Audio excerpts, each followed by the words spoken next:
experienced a little bit of a burnout after a big concussion that I had.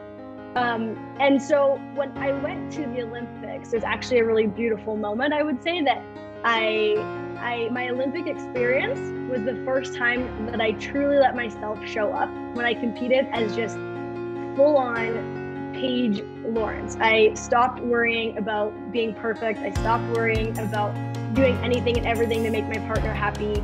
And it was one of, if not the best, two performances of my entire career.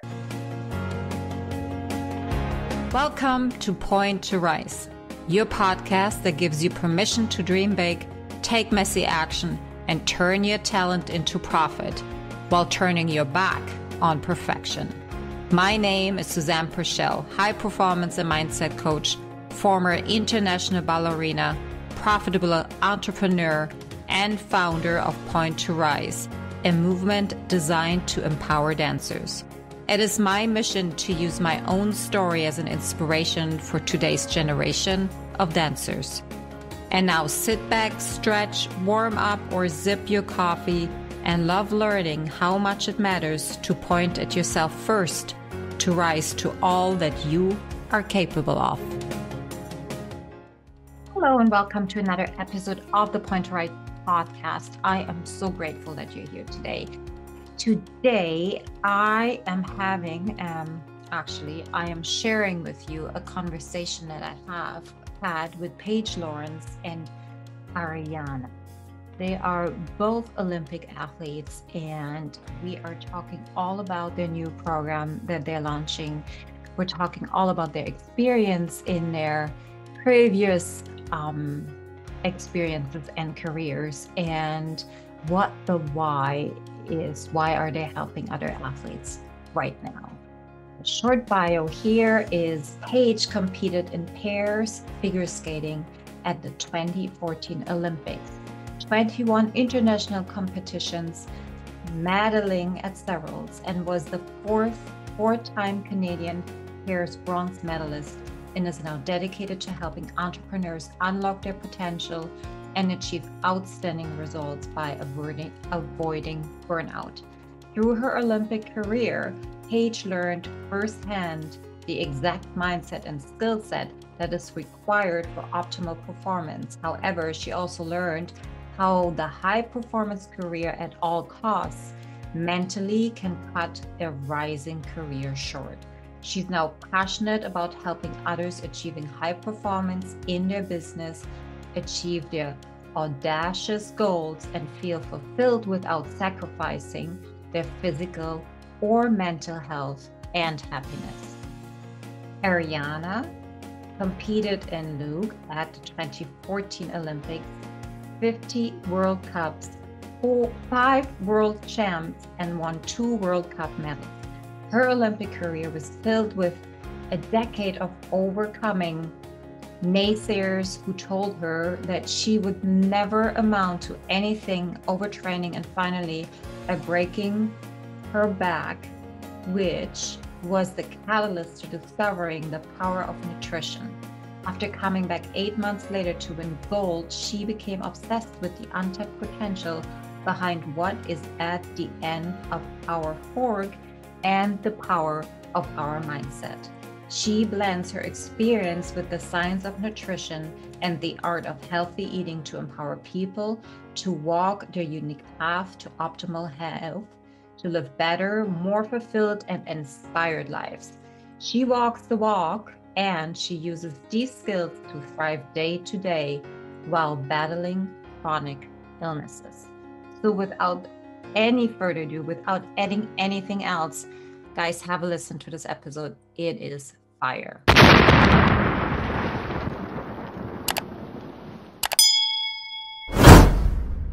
Hello, ladies, and welcome to the podcast. I am so delighted to have you here. Thank you. Thanks. We are thrilled to hang out with you today. And Happy to be here. Oh, awesome. Me too. Just in case you haven't listened to the intro, I'm here with Arianne and Paige, and we have 2 Olympic athletes here, and we're talking all about mindset, the new things that you guys doing, and women empowerment. All right, ladies, let's dive into your story first. I would love to share your incredible successes and also your struggles and what you have learned, how you've gotten to the 2014 Olympics, and all the good stuff. Who wants to start? I'm looking on my screen. Paige, Arianne? Yeah, I can hop in. Okay, hop in. So I ended up competing in the Olympics as a pairs figure skater. So I started skating when I was 4 years old, just quite simply because there was nothing else to do in the winter in small town Canada. And I ended up loving it. And my parents were just so supportive that they continuously found opportunities for me to grow, which was great. So it was a very simple start. When I was 9 years old, I started training in a nearby town to where I grew up with a more high performance coach, or so we had been told. And that was really the beginning of my competitive career. She was actually the coach that ended up taking me and my partner to the Olympics. I guess that would have been like 15 years later, which is crazy. I enjoyed skating on my own for the majority of my adolescent life, but when I was 15, I started skating pairs with a boy in my club named Rudy. And we had no clue what we were doing. My coach had never coached pairs before. We had never skated pairs. And we quite literally taught ourselves pair skating by watching VHS tapes on the TV on the side of the boards. And we'd be calling people that we knew, being like, does this look right? Kind of, sort of. Are we on the right track here? And what do we do with this hand? And it was a very much a trial and error type of situation. But we just continued to create, to find solutions to whatever problem we came up with. And long story short, I guess, we continued on our journey in a way that was true to us. We trained pretty much full time in our small town up until the point we retired, which is an anomaly in figure skating. And we competed in 2014 at the Olympics, which was my goal of all goals. So that's that career in a nutshell. Oh, wow. So you taught you that is like the essence of being an entrepreneur, quite honestly, in my opinion. Like not being scared to fail, like who cares? I'm just going to learn this from a VHS and we're going to do the best we can. We're not going to judge ourselves. We're going to just end up at the Olympic Games. Yeah. Great. Yeah.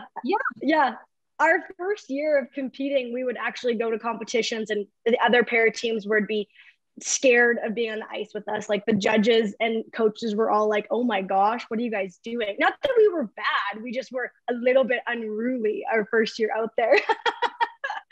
But we just kind of kept going. Go Paige, that's awesome. What about you?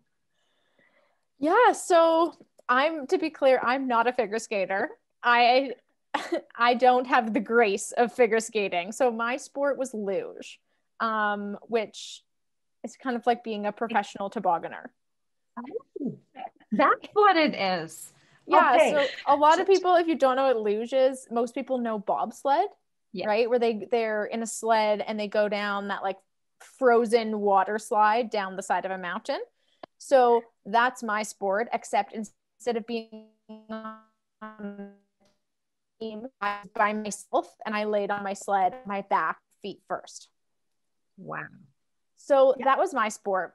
But because luge is so, again, I started quite young, typical story, about 12 years old, thought it was so much fun, got to try it at a camp and wanted to get involved.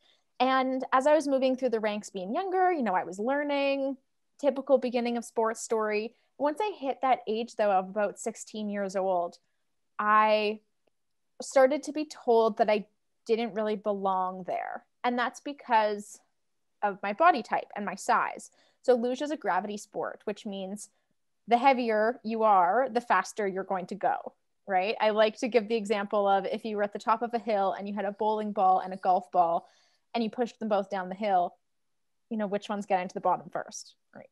Obviously the bowling ball. However, in this story, I'm the golf ball. And so I am not a very big person. I'm not very tall. And so during those really formative teenage years, even though I was having great success, traveling the world, competing, I was starting to be told by everyone in positions of power that you need to get bigger.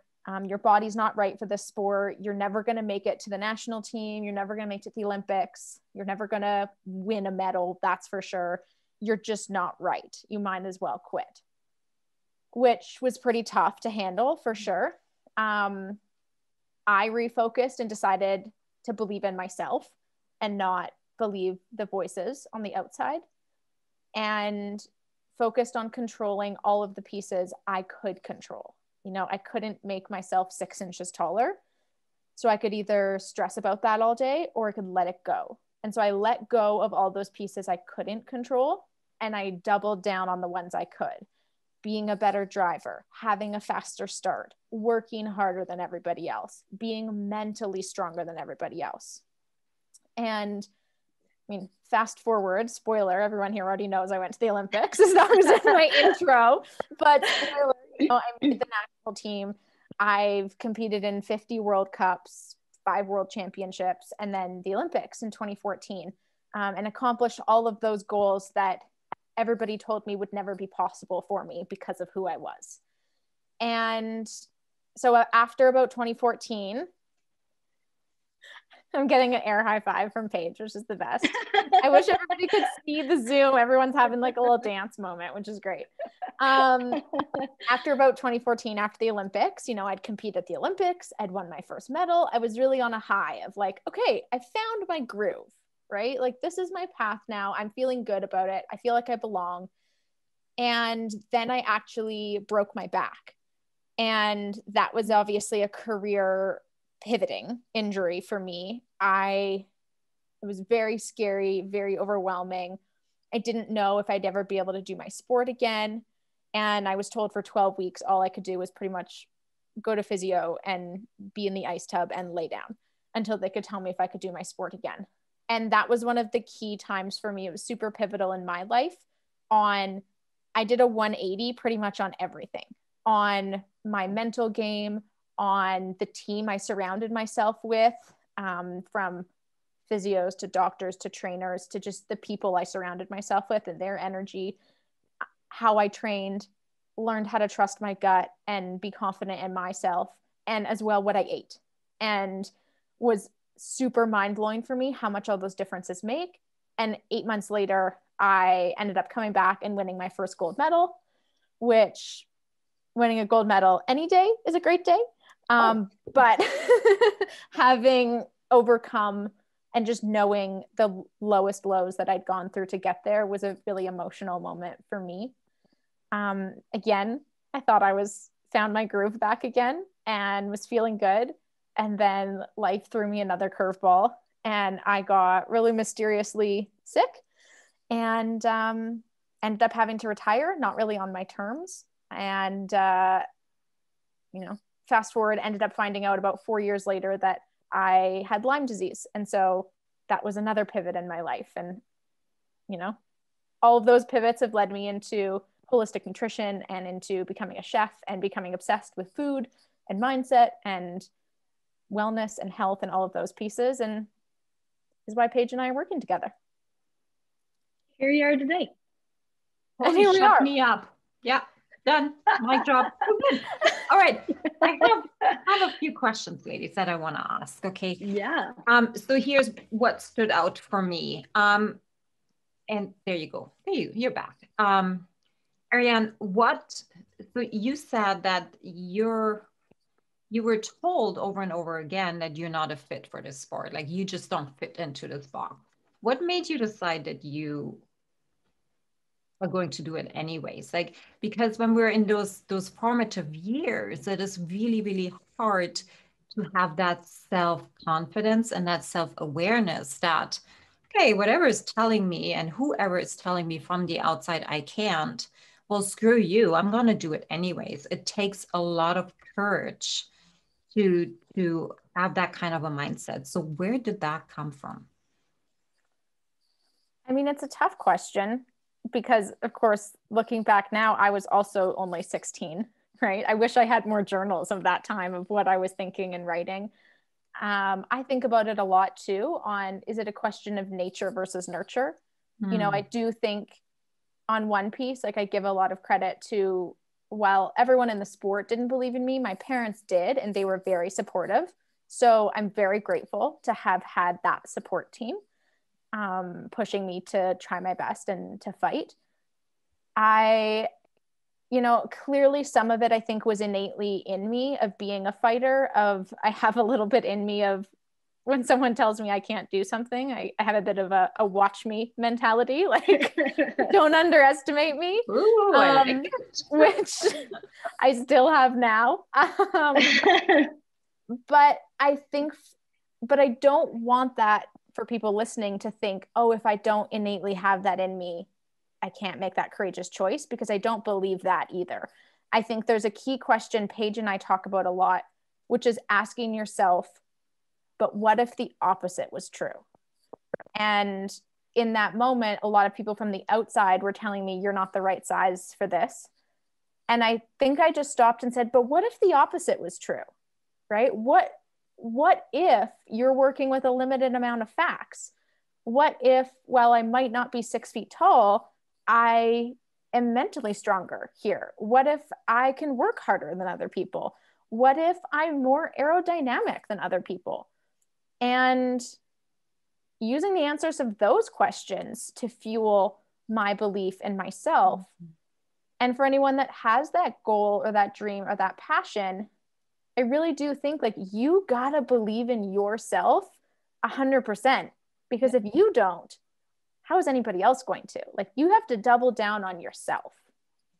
And I think too, just like to butt in here, also, I think that something that elite athletes do, almost we underestimate the power of it, but something that we do is that we establish these really clear goals, right? Like Arianne had a vision of where she wanted to go, and her why, like her reason behind that, always was bigger than the excuses to not, right? And I think that that's important to note, that anything worth doing, there will always be a million exit signs. There will always be opportunities left, right, and center for you to walk away from it, to believe in the reason that it's not going to work.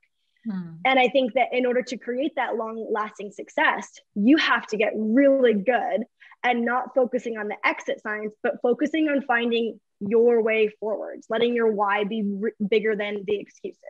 And I think that, listening to Arianne talk, and we've talked about the parallels of our own journeys, I think that's a piece of it too. Would you say, Arianne, as I butt into your story? No, I mean, you know me well enough now. Absolutely. Having a clear why for anything you're pursuing is important. Paige and I have a clear why now on everything we're pursuing. And it's a part that we're really, both of us think it's really important in teaching, in everyone we work with, in the course we have, having that clear why, because if your why is strong enough, you can overcome a lot of suffering and struggles if you're clear on that why. You can overcome everything if your why is very clear, quite honestly. Yeah. You can overcome any kind of circumstance, any kind of flaw that you may think or use as an excuse for not to. You can overcome all of that. I think that's something that the arts particular is missing. They're really missing their why. And this is why there is so much struggle there right now. Okay, Paige, I have not yet heard why you actually stopped and how. Yeah. I was listening. I was like, oh, I totally cut that part of my story out. So I would say that the last few years of my career were a little bit of a struggle. I was the athlete that prided myself on being a workhorse. So my solution to everything throughout my career was, well, I'll just try harder. I'll just do more reps. I'll just spend more time on the ice. And it worked for a certain period of time. But I got to a point in my career where I was almost self-sacrificing too much of my health, too much of my body, too much of myself, really, truly, to my partner, to my team, and just to the goal. And so the last 2 to 3 years, I felt like I was constantly fighting injury in what I was doing. I experienced a little bit of a burnout after a big concussion that I had. And so when I went to the Olympics, it was actually a really beautiful moment. I would say that My Olympic experience was the first time that I truly let myself show up when I competed as just full on Paige Lawrence. I stopped worrying about being perfect. I stopped worrying about doing anything and everything to make my partner happy. And it was one of, if not the best, two performances of my entire career. So it was this really beautiful realization for me, and one that I actually really wanted to continue feeding off of and continuing to grow my career. But for many reasons, my relationship with my partner, it really wasn't working. We had come to a fork in the road. We both wanted different things moving forwards, and we just could not like recreate an alignment in our goals.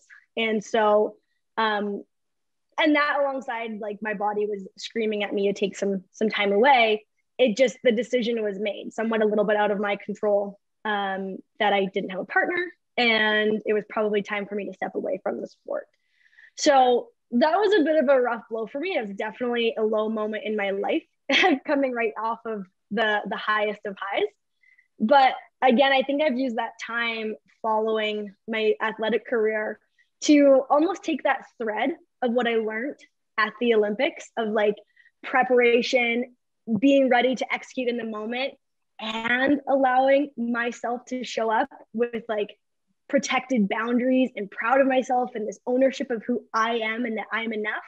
And I've kind of taken that and I've started to explore it through life experiences, you know, not just in sport. And all of those experiences slowly led me to this interest in the mindset, in the brain, in helping other people to pursue their goals in a way that is authentically fulfilling to them, so that other people can have their Olympic moment, and so that they can experience just the joy that it takes to persevere through everything that it takes to be successful and enjoy the ride, as maybe as corny as that sounds. And that's it. That's why I'm a performance coach now. And I personally love what I do. Wow. Thank you for that. That there's so much in there that we could go. I am so glad that you had that moment where you could just let go of everything that we usually use as anchors, and something that keeps us where we feel safe, because we're so worried about, you know, everybody else but ourselves. So yeah, it was like a moment of permission when I went to the Olympics. It was permission to fully show up as myself and to like prioritize my needs, which sounds maybe a little bit selfish, but it shows that when you are able to show up as your best self, like my partnership, we stayed at our best, right? Rather than all of the time I had spent other years trying to be something for my partner, trying to change who I was in order to help him. And really, it was a great learning experience. Maybe a little too late. Hey, better late than never. Exactly. Oh, yeah. Wow. Can we talk about women empowerment? Because so here's for everybody who's just listening and not watching the video. I'm sitting in front of two very powerful women energies, and this could go two ways for me. I can either let that affect me in a way of allowing myself to shrink and saying, oh, you guys are so pretty, and, you know, having all of these doubts coming up, or I give myself permission to step into that same energy and actually feed off of this. Okay. I used to be that first version of what I just described for many, many years, because I never experienced women or powerful women as helpful. I always was scared of them. I was always intimidated. I was triggered. And I didn't know how to deal with it or how to make it work for me, you know. Can you two talk about, like, in the competitive field that we're all in at one point or another in our life? How did you overcome these kind of relationships, particularly when we're talking in between women? Yeah, to get started, I have one story actually that really cemented this in my mind. So when I was competing in luge, so to be clear, it's a solo sport, right? I'm all by myself on that sled. However, when you're on the national team, you travel with a team. And so Team Canada. So that means there's usually 4 men, 4 women, a few doubles teams. Let's call it like 8 to 15 people on that team. Now, those 4 women that are on the team, we all compete in the same World Cup on the same day. We are direct competitors to each other. We all want the same goal, and we are completely direct competitors to each other, except we're also on this team together. So in my first year on the national team, at that point, the years before when I was on a junior national, I had been on a team with women where, again, I was 16 to 18 years old. And we fell into that trap of what society tells us, where it's like, women, you got to be each other's biggest competitors. And we weren't that nice to each other. There was a lot of mind games. There was a lot of cattiness behind the scenes, because that's what society teaches us growing up as women that you're supposed to do, right? Right. And so I had experienced that life, and I saw how daily I was miserable. It didn't feel good, and it brought all of us down. So then fast forward the next year, and I make the national team. And the 2 other girls that I was on the national team with, we had all had that experience of being with other women where we broke each other down. And we didn't like it one bit. And we thought, there's got to be another way here. And we all decided to take a 180 on that and say, okay, we're already out here away from home. We have no one we love around us. And we already have 40 other international women here that are our direct competitors. Wouldn't it be nice for the 3 of us to be able, like, what would happen if we lifted each other up? Like, yes, on race day, we're competitors, but what if we lifted each other up? And so this came in not words, but actions and words. I mean, both. So an example is for luge, you only get a certain amount of runs every week, depending on your ranking. And so you don't need to get into the details, but here's the story. I was allowed 3 training runs that day, and my teammate, she was allowed 2 training runs that day. And she finished her second run, and she was getting dressed to be finished, and I still had another run. And she came up to me and she said, "Where are you having trouble on the track? I'll run down super quickly and watch you there so that I can help you figure it out as like another set of eyes and another coach." She didn't have to do that. She could have just sat and finished her day, right? And it helped me so much. And her actions then showed the same thing. So on different days when I had extra time, I would help her. We all started to talk about technique together. We would watch each other's starts and help. And the magic things that happens is that we all got better. When all of the women were tearing each other down, no one got better. We all got worse. When we were all helping each other, we all got better. We all got better results. So results were improved, but so was morale. I gained friendships through those competitions. Being competitors doesn't mean that there can't be a respect there for one another in your words and your actions. I have goosebumps everywhere. That's such a beautiful story. Thank you for sharing that. Yeah. And I think I'll just add to that too, because similarly, we trained in the middle of nowhere. We trained by ourselves, my partner and I. And every year we would train part-time in Florida in a pair training center because we wanted to be around our competitors. We wanted to see what they were doing. We wanted to put ourselves in that scenario where we could then push ourselves to be better. And it was a choice. Our first couple of times down there, like I definitely felt nervous and I felt a little bit of that imposter syndrome and felt less than. And then I realized that it was a choice. I got to show up and add to that environment. And when I started doing that, it became magical. Like I was around, I mean, pair girls, we get chucked across the ice. We get dropped on our head from like 6 feet above the boys' head. Like we are a tough breed of women, and we'd be on the ice cheering for each other, not like loud, but like aggressive, like hand clapping when someone would do something good, because if she's doing good, I'm more determined to also go out and to be a badass. And so like we chose to create the environment where competition makes you better. And I think that that's what people need to recognize. Like 2 points here. One, you can choose for competition to make you feel less than. You can choose for competition to take away from you, or you can choose to grow and learn because of your competition. Like both those scenarios are on you. So I think you can control that. And I also want to offer the suggestion that you can also create boundaries, because I can't change anyone else. And if I'm not liking how you're adding to my environment, if I don't like how you're treating me, I can establish my boundary and say, that doesn't work for me. I don't need to be around you, and move on and find somebody else who makes you feel better. That's something that I did time and time again, is there was always going to be people that were not on the same vibe of make each other better, empower, yada, yada, yada. That's how I that's how I reacted to people. That's how I treated everyone.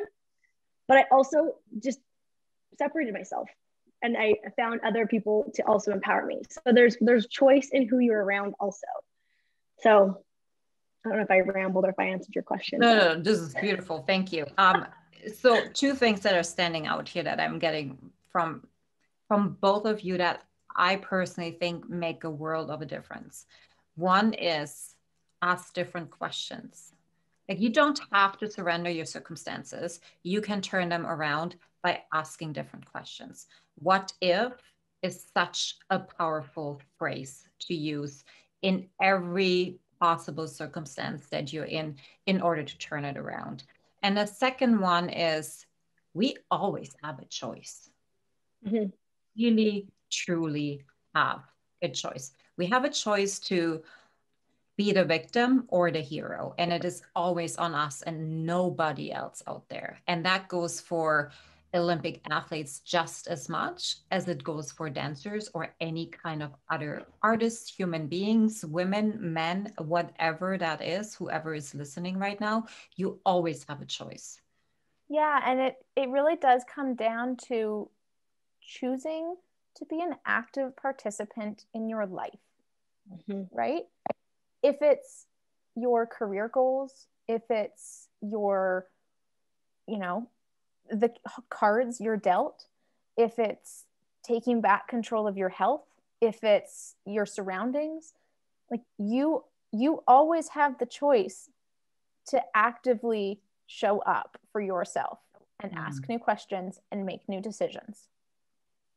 Yes. And that's actually a big component of the course that we've built together is we're looking at your mindset. We're helping you create a strong foundation in your mindset, and we're helping you create a strong foundation in your nutrition and your lifestyle, because all of those things impact how you show up every single day. And I do think that the biggest takeaway we want for people is for them to realize that they are capable of showing up as an active participant in their own life, and they are capable of so much more than what they can imagine right now, and I think that I mean, when Joan and I talk a lot, it's always around that. We want to empower people to show up and to fully be present and make decisions every single day to promote them being their best. So good. Yes, let's talk about your course. I want to dive a little bit deeper, not only on how it's working or what modules you have in there. I also want to know, I mean, you talked a little bit about the why, but I feel like more behind it, because you're not just coming up with, I'm going to go and empower people because that's my new passion. There's more about that. That comes from something much deeper. And I'd love for you to share that, because that is what makes the difference. Yeah. So I think one of the things, jokes aside, I mean, although it sounds funny, is Arianne and I want to change the world for the better. Like that's a big motivating factor. And we want to do it in a way that addresses the way of life that has been normalized, this burnout driven culture that was the norm in sport. And we both saw firsthand the effects that this whatever it takes mentality, the toll that it takes on the lifespan of a career and the lifespan of our body and our mental health. And we see that in the entrepreneur world. We see that in the corporate world. You see that with like moms trying to do absolutely everything. And we want to help people realize that it doesn't have to be that way. Like you can achieve a successful life in a way that actually feels good. Because when you feel your best mentally, physically, you're able to do your best work. And when everyone's doing their best work, the world is a better place.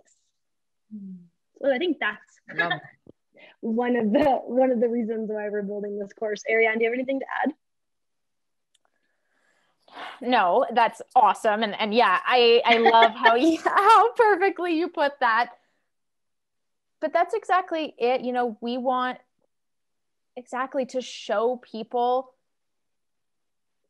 to use our own light and our own experience and our own knowledge to wake that light up or help it shine brighter in each person, because then it's the ripple effect. And again, they can go and achieve their dreams, goals, you know, show up and have that ripple effect in their families, in their communities, in their companies. I think it's also amazing because both Paige and I know what it feels like to have the pillars underneath us of self-confidence, which is a big one from sport, right? Showing up to a scary situation, a tough situation, a nervous situation with self-confidence and belief in self. The other pillar of what it feels like to have the strength to know that whatever curveball comes your way, you got this. You're going to be able to handle this. You got tools in your toolbox. And the other pillar of when you're fueling your body with really great food, you feel good. You feel energized. Like no more, you know, those things we normalized again, being burnt out, headaches every day, body feeling out of whack. When you can know how good you can feel, your change that you can make on the world or the things you can accomplish is exponential. So we know what it feels like to stand in strength on those three pillars. We also know that you don't have to be a superhuman to have those pillars underneath you. Those tools are learnable and they're teachable and they're absolutely doable. So good. Okay, let's get into the nitty-gritties. When are you? Yeah, so good, both of you. When are you launching? How can people sign up? Yeah, all the good stuff. Yeah, so cart opens March 14th, Arianne? Yep, March 14th and it closes March 27th because the course begins March 28th. We'll be doing some master classes throughout that 2-week period between the 14th and 27th that we'd love for people to join. And we'll send you a link, Suzanne, that you can share with people. Otherwise, follow us on Instagram. We can also share links for that to kind of keep in touch and follow along. Yeah, in our Instagram profiles, we'll have links that lead to signing up for the waitlist, signing up for the masterclass where we teach some of these concepts. You can get to know Paige and I a bit better and you know, tell you about some of the huge and awesome bonuses we have on the course. And as well, we'll give all those links to Suzanne to put in the podcast notes so that you can find us and come be awesome with us. So here's what I find sometimes, particularly for people that are starting to build up their own worthiness, that they're hesitant in actually investing in themselves because they don't quite yet know what the return of investment could actually look like. I would love for you to share perhaps your own experiences around that and how you break through that fear. Yeah, that's a great point. And I can totally relate to it, both in figure skating and as an entrepreneur. We have to make these big investments in order to level up our abilities. But just because I know that doesn't mean that I don't also still feel that resistance and fear whenever I go to do it, because it pulls up all those limiting belief gremlins, the negative self-confidence gremlins that are like, oh, but what if you're not enough? And what if you waste this opportunity? And what if, right? We've all been there. We all know those gremlins have really nasty voices. And for myself, I always kind of have to give myself this like moment of tough talk to say, hey, again, it comes down to a choice. Hey, which side of you do you want to give energy to right now? Do you want to give energy to those little gremlins that are telling you you are not capable, it's not the right thing for you, you're not a fit, you're going to be a failure, you're going to be embarrassing? Or do you want to give energy to the parts of you that believe you are worthy of this investment? And whenever I start focusing on that, it also opens up this competitive level within me a little bit that goes, when I invest this chunk of money, when I commit to this, I am dang sure going to show up, put the work effort in, and take myself to that next level, right? It's like a challenge. And I think that that's the powerful thing that happens when you invest in yourself, is you're betting on yourself. You're saying, hey, you deserve this chance. Go out there, do the work, and show yourself that you're enough, that you're capable. So I don't know if that's helpful, but that's what goes on in my little psyche. Well, and also I want to add to that, our course is 12 weeks for a reason, to make sustainable change, so that you don't just jump in and, all those crazy courses that are like, get this crazy thing in 7 days, that's not sustainable. You're just going to crash and burn on day 8 and go right back to where you were on day 0. And our course is set up to bring this to life for you. And I think what's powerful to remember is that if you can show up as an active participant in your life for 12 weeks, 3 months, 90 days, whatever feels good to you, you can do a 180 on your life. You will not believe, if you invest in yourself and show up every day for that amount of time, you can make an incredible amount of progress and change by the end of that, which I think is powerful to know. And why it was also really important in our course when people said, okay, hell yes, I'm going to invest in myself. Let's do this, Paige and Arianne, that we supported them with all of the tangible tools, checklists on how to bring everything to life, videos of us telling our stories, video lessons, audio lessons, workbooks, recipes, grocery lists, all of those pieces. Because the world of, I think sometimes what happens in self-growth is you were like, okay, I'm going to do this. And you go and buy the book and you read the book and you think, oh yeah, that was good. That was good. That was interesting. But you don't actually do the work. You don't actually make the changes. Or you buy the cookbook and you say, oh yeah, these recipes are good. We're going to eat more plant-based, if that's your goal. And you go, yeah, made that choice. You took that first little step. And then you've never cracked that cookbook because you went, well, I don't know. And like, what are lentils and how do I cook them? And you get overwhelmed and you just stop. And so that's why it was important in our course for when people said, hell yes, we showed up with every step-by-step, every tool, accountability, support, and coaching to bring it to life for people, so that investment should feel, when you go through the course, like there was 20 times more value there for you. And also with it being like the 12-week time frame, it's laid out in a way that's not super daunting. So you're actually getting to move through this whole process, do these amazing things, like set a powerful vision and powerful goals, take back control of your self-talk, learn about the ins and outs of like what healthy eating is and how to manage your mood and energy throughout the day. We cut out refined sugar for 30 days, which sounds super scary, but Arianne walks you through it. I did it. And it was tricky, but so doable.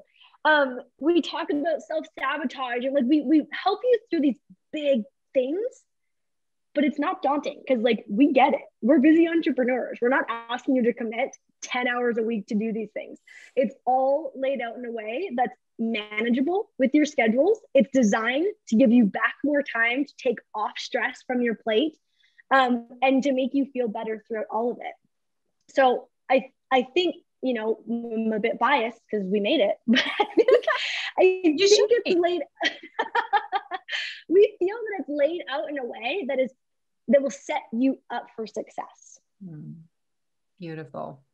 So you're cutting out most of the resistance that we feel when we step into change, when we're becoming that higher version of ourselves, right? Awesome.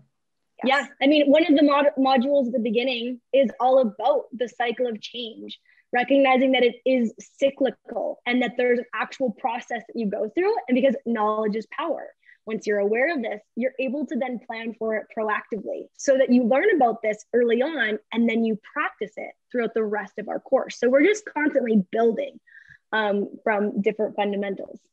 Beautiful. Well, ladies, I have one last question.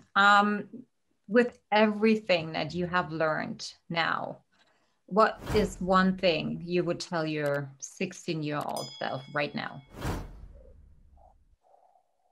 Gosh, that's a good question. We need a second. I know both of us have to think about it now. That's a great question.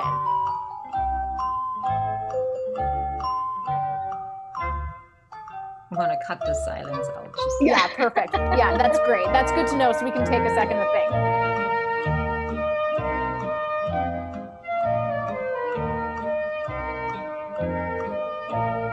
Yeah, I have mine.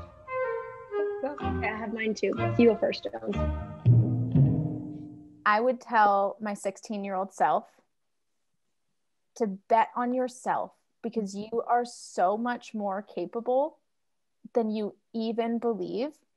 You are so much more capable than any of those limits others or society is placing on you. And when you do bet on yourself and you do show up as you, authentically as you. Don't try and be anybody else. Beautiful. I think we should do an episode around what it actually means being authentic, just by the way, ladies. Yeah. Which is, it's hard work. It's a choice. Again, it's a choice every day. Mm-hmm. What about you? Yeah, I think that I would tell my 16-year-old self that in this process of being so committed to my goals, continue challenging myself and pushing myself. But in that process, also begin to develop my self-love a little bit earlier on, that I get to be a priority in my own journey in a way that I can accept myself a little bit more wholeheartedly, so that authentic, fulfilling, like self-owning Paige got to be a part of the journey for a little bit longer. And I don't mean that lightly as in like the fluffy self-love, but like the nitty-gritty, the good and the bad, find ways to love yourself throughout it all, because I think it will only serve you well in the long run. I have goosebumps everywhere. Thank you so much. This was like, my cherry on top of my day today. It was such a pleasure to talk to you and get your insights. Yes, so everything about both of you will be linked in the show notes. Don't forget to check them out. And thank you so much, both of you, for what you're doing in the world. I really, really appreciate it. I know you're making a difference, and that really what matters. Thank you. Yeah, and we just want to say too, to anyone listening, reach out to us. We are approachable. Once people, like, we make connections, it's like we want to be a resource for you. We want to be in your corner cheering you on. And all it just takes is you reaching out to say hi to get that conversation started. Exactly. Like, send us a message on Instagram if that's your platform, or send us an email through our websites. We love hearing from you. And I mean, even if you're like, hey, I'm a little curious, but I'm worried about X, Y, or Z, just free. Love to chat. Awesome. Thank you, my darlings. So good to meet you. So good to talk to you. All the best. Thanks, guys, for tuning in. And we'll talk to you soon. Thank you so much for listening. If this message resonates with you, please pass it on to someone who needs to hear this right now. And if you like what you've heard, your feedback will go a very long way. If you just take 30 seconds and leave me a 5-star review, that would mean the world to me. Till next time, point at yourself to rise to all that you are capable of.